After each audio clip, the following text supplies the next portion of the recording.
what I'd almost describe as the obvious ones, such as fastenings and things like this. There's a list of how things should be bolted together, and almost every single car you will find a fault in that. They're usually quite minor, but it can still set people back. I was a competitor back in 1999, and if I could go back in time and give myself some really good advice, it would be just to make sure that the car was as very well prepared as it could be. I have a very strong memory of competing at MIRA, and I was with the University of Leeds team. We're a very strong team. We put ourselves in a really good position on the final day of the event, and it all rested on the endurance, as so much of the competition does. And unfortunately, whilst out on track, we had a cable come loose from our battery, and so we started to lose electrical power, and so our car ground to a halt about 20 yards from the finishing line. And then just the obvious ones like radiuses on nose cones and stuff. Again, it's the kind of stuff that people end up having to change. Probably one of the biggest ones for me that results in students having to spend a lot of time trying to fix it is issues with the firewall, where they're trying to separate the driver from the fuel tank and the engine.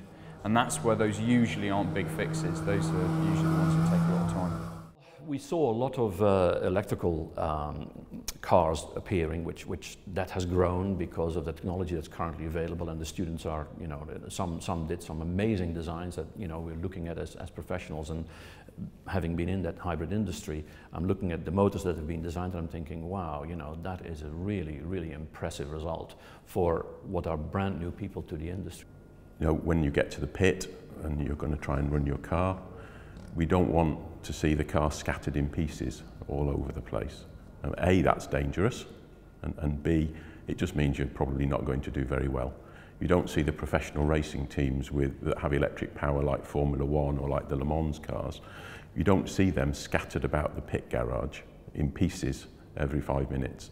So they've worked it all out, they've got their plan together, and they work to the plan. One thing where I could see a big improvement is have a safety coordinator, as we said in the lecture theatre. You know, that's not a guy that's responsible for everybody's safety, but he makes sure that the things that should happen to be safe do happen. And that on the day, in the paddock, for example, or in the pits, when there's lots of people around, lots of stuff lying around, that's the time when you have to be the most careful. Yeah, to make sure that teams have really, you know, made sure the car is competition ready and track ready, then they should really have a procedures list and make sure that they've done all the pre-preparation before the car actually goes on track. So, for example, every nut and bolt on the vehicle should actually have a torque setting. So has that been done? Has it been indicated on the vehicle that that's been done? And so really you've got to have that checklist, work your way through it, and so that you are confident when the car is out on track, you're going to get the very best performance from it. And not only that, it's going to be reliable as well. One of the key things is all of the students are very capable people. And one of the ways I look at it is that you need to be in the environment to put that across, be it when you're doing a static or a dynamic event.